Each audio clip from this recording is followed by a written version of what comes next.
some cities in Europe, you don't have much other choice. That are densely populated. But sometimes we can also, maybe there's some kind of psychological reassurance with having, or false security also with having some engineered barriers. So it can be both ways. Maybe in Holland we do it in a combined way.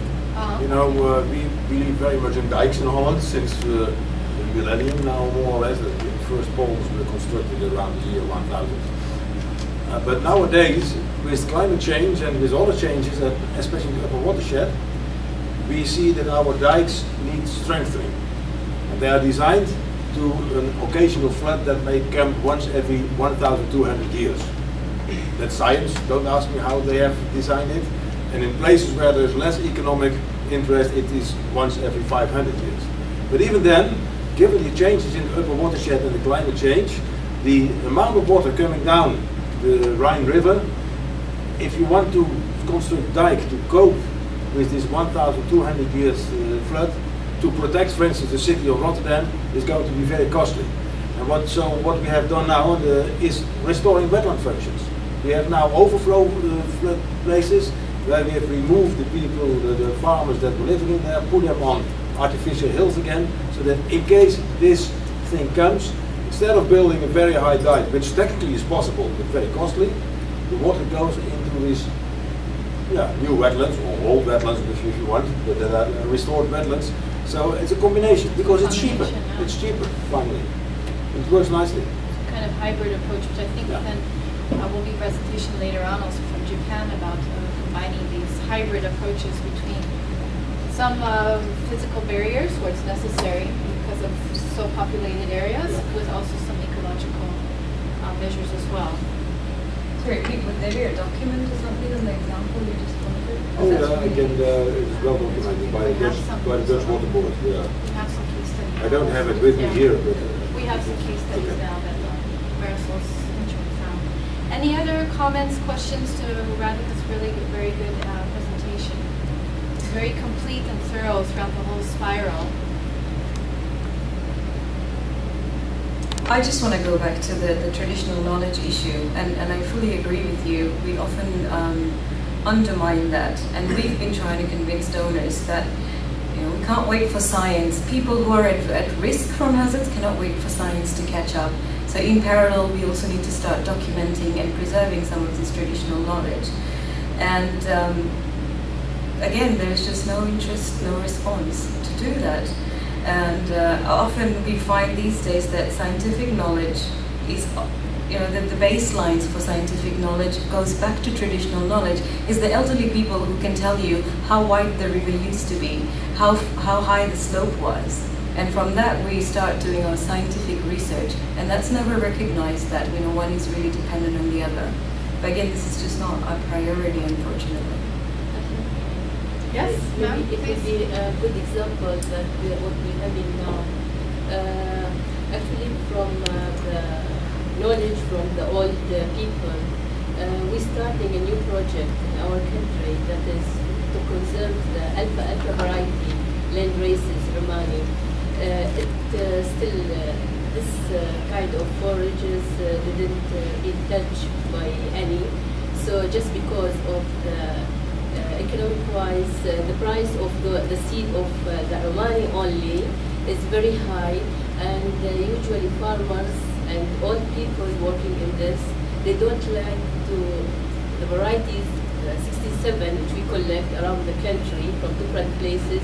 They don't like for the seed to be mixed from other orchids. So I think even for making a database for those varieties, it was not touched, and even donors, they don't accept to put money doing such project or such research till there is a case that fight between farmers or something, and go to the police and the court, and they came to the research station saying that we want to know if it is a Romani variety or not. Then it started, and we grabbed donor to have some money and start doing a database for the Romani land race that is collected from all over the country, and we starting at the moment doing all the research and by technology, by other tools, this variety and documenting, make it possible and visible for the other, what is what. Often it takes some, I would say, champion to get something started, and then you find others that are working with you. And just because of those old people and old experience, they're saying this is something like else than the other. It exists for 80 years, 100 years in the land. It is a disease resistant to many of such. I think it's a good example. Yes, sir. Like we talked about how, in the humanitarian aid world, donors are not looking at the idea of ecosystem management and so forth. And I feel that with my work with them, I feel that donors would not fund things they don't want to fund. So I don't know if you can just wait for them to pick up this agenda and for us to introduce that with the humanitarian aid work. And I was thinking whether the solution forward would be to introduce very small projects that don't cost as much, perhaps, which are more community-driven, maybe, or which have more of an ecosystem management kind of angle to DRR. And I wonder if maybe that's the way forward for us to go with the humanitarian. I don't know if you need to wait for that to be picked up. So we're trying everything. This training material we talked about, we've targeted governments, we've targeted existing projects out in the communities that may not have thought about it during the inception of the projects, and we're also in parallel working with global donors to see how we can get all these various sectors influenced. I think for community-based stuff, the national level training or the district level training could perhaps make a difference. And now we're increasingly starting to engage with the civil society network for disaster management and see if they will start working with us to, as you say, within the community-based projects, start looking at risk reduction. So we're trying various channels to get the advocacy out. And just in the last year, we've had our first ecosystem-based disaster risk reduction project funded by the Germans. So for the next 5 years, it's a few million euros to look at 6 countries and document empirical evidence on the ground on how ecosystems contribute to risk reduction, establish national policy platforms so we can influence the policy gaps, and come up with some concrete capacity building material for that country, for that hazard, to be able to do more of it. And one of the projects belongs to Karen in Nepal, and it's looking at landslides and slope restoration. So there's been some progress, but I guess it's a bit slower than we'd like it to be. Working at both the top level, the global policy forums, where we're quite active, and also trying to, through these workshops, also to do both bottom up and top down. Yes, sir. Then we're actually going to move to your presentation afterwards. In terms of the relation with the business, private sector business, of course, they are more in favor of this civil engineering approaches. But we are tapping the windows of the insurance company, for instance. They may be interested in reducing the overall disaster risks and enhancing the preparedness of the communities to the disasters. So we are submitting some proposal for the foundations affiliated with the insurance company for this ecosystem-based disaster risk reductions. We haven't yet received any response, but I think insurance company may be able to stay with our side despite all the others business sectors they still in favor of supporting this CPH. It'll be really interesting to know how you make these convincing arguments, because we've been engaged with Swiss Re for the last 4 years, and it comes back to lack of quantifiable ecosystem service evidence. Everything is quite qualitative still within the conservation knowledge base. So it'll be interesting to see what kind of information you use to get them on board. I think that was a really. Did you have one more thing to say? Yes, you were mentioning about the traditional knowledge, is very important, and this time, it's 9 years ago, we really, as I told you, we knew that everything was decided by man, and human work could not involve because of the disaster. Maybe this is a traditional way in Asia, but women are weak people, and so women could not be in the front. And I think that talking about the traditional knowledge, women are playing a big role, and it is very important to mention about the gender perspective here. Absolutely, I agree. And I think for us it's a given granted. We take it for granted that when we do our presentations, it's equally men and women who contribute to this. But yeah, absolutely, I couldn't agree more with you. Not only traditional knowledge, I think environment, the subject of environment itself brings an apolitical issue around which we can highlight some of these gender issues as well. Women are amongst the most affected by disasters because of various clothing, restricted clothing for swimming, swimming skills. Most of them stay at home with their families, and so they are often the most affected by disasters. Okay, thank you, Radhika, again for a really good, thorough overview of the role of ecosystems and the DR spiral. And actually, you really covered a lot of base in terms of also looking at the disaster responses. We have also a lot more detailed information on solutions, which we don't have time to get into. But at the end of the day, we actually have some memory sticks with lots of good documents on there. And I'm going to see, we didn't talk about this before coming up, putting on the spot, if we can maybe upload the presentations from today and put them on the memory sticks when we get them all together. And I have one that goes into more detail on the disaster response and also the websites that Radhika mentioned. But instead we have, Radhika's going to do a little energizer. Okay. And then that will give us time for the speaker to get ready. If you can spend about 15 minutes for your presentation, we're going to switch that over there. Yeah. Radhika's going to do a little energizer. Welcome, so Hillary. Get a little more energy before we, come in, Hillary, please. We'll see okay, if, so did we want to introduce? Let's do the game first. Hillary, let's introduce you. Please introduce yourself. He's the boss. I can't sit next to him. You don't want to sit next to him? Then I have to behave. I'd like you to introduce to Hillary. He's my predecessor. The 4 points, and Hillary. the whole work on disasters in ICN started thanks to his vision to organize a workshop after the tsunami in Sri Lanka. Hillary, so that's something. You got all of this started. You are welcome to please answer these questions. We're not putting you on the spot, but I guess we are. So if you could please just, everybody got 1 minute though.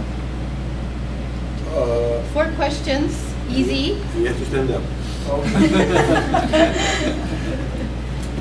Your name is Karen? No, your name. It's not my name. I already introduced myself. Your name. Okay, my name is Hillary Masundire. I live in Botswana. I work at the University of Botswana in Southern Africa. I'm here because I'm part of the IUCN Council, set up here as in this workshop because I have a heart in the issue of DR, particularly the ecosystem approach to response to disasters. One thing you would never guess about me. Going to succeed exactly. We don't want to know. Maybe we don't want to know. Yeah. Well, I could be the next president of Zimbabwe. Oh, okay, all right. Okay. Is this your election tour? Okay, so in the next minute, I'll just give a very, very simple instruction. And this is all about reacting together with one voice. Yes, please stand up. Everybody stand up. Time for a little getting up and speaking here. So on my, we're all standing. So on my count of 3, I'd like you all to clap once, just once, but it has to be a unified one sound. Everybody. Yes? Ready? So on my count of 3, clap once. 1, 2, 3. You see what happened? This just shows that actions speak much louder than words, and it's time we start acting rather than speaking. Okay? Okay. So Professor Kobayashi gave a very good talk at a recent Petter workshop in Japan, which Radhika put together. So we're very pleased to have you here today. I don't know, I don't have a profile of you to say everything. You're with the Yokohama National University. You're professor of environmental policies. So if you could, about 15 minutes, Okay. yeah? Okay, so that we have, our last exercise will then be a case study exercise. Okay, please. Thank you. So thank you, Karen, and also Radhika for inviting me and giving a chance to present our work on the disaster reconstruction process in Japan. I just start with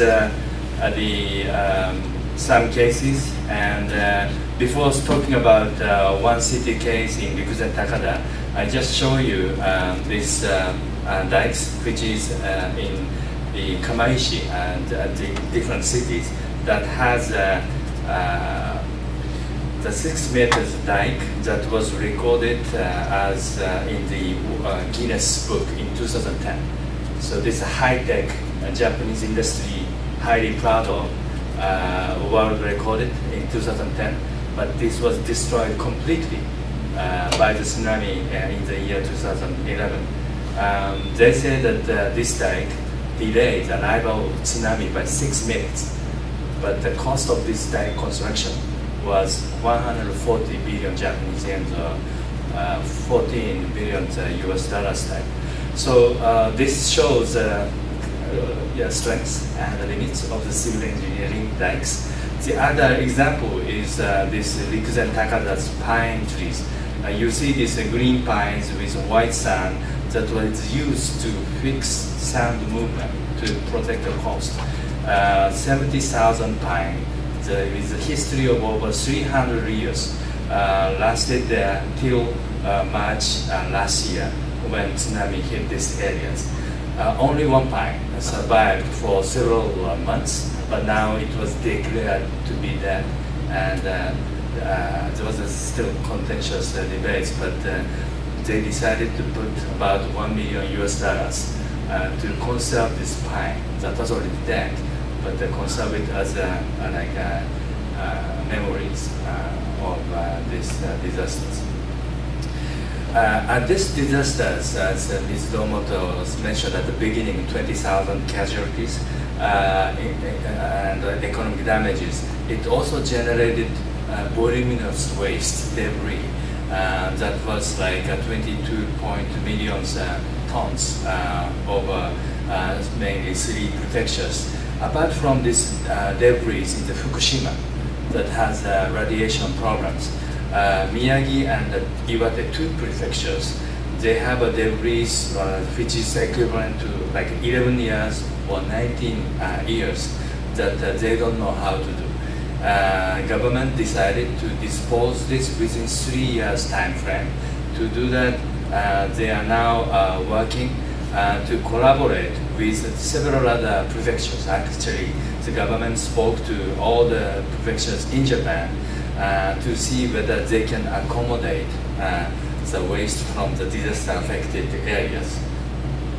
What turned out was that many prefectures actually stood against the idea of accepting debris on the ground that there may be some radiation problems. The other issue was that mainly the prefectures has made agreement with the community that the landfill site accept only the waste from the same prefecture, not from outside of the prefectures. So it breaches the agreement that was concluded at the time of the construction of the waste. If you look at the waste here, mainly it's like a concrete, wooden waste, plastics, and as Radhika mentioned, that the Japanese waste management sectors are trying to promote the recycling of waste. And this waste, wooden waste, was one of the issues. What happened actually to this pine tree woodland that was originally supposed to fix sand movement, but then thereafter expected to provide some protections against tsunami. You see in the second here, all the pine that actually had a very shallow root systems fell down with the attack of tsunami, and all the lumbers of the pines also destroy the houses and kill the people. And when the tsunami was going back to the ocean, actually there was no tree standing there, so all the houses, boats and people were drawn into the oceans, and it was impossible to find them. The idea Professor Akira Miyawaki, the Professor Emeritus of the Yokohama National University, proposed was to use both this debris as a mound for creating or reconstructing the green dikes, so-called. With this green dike, this is in contrast with the concrete civil engineering dikes. It is basically to put all the debris in the soil and create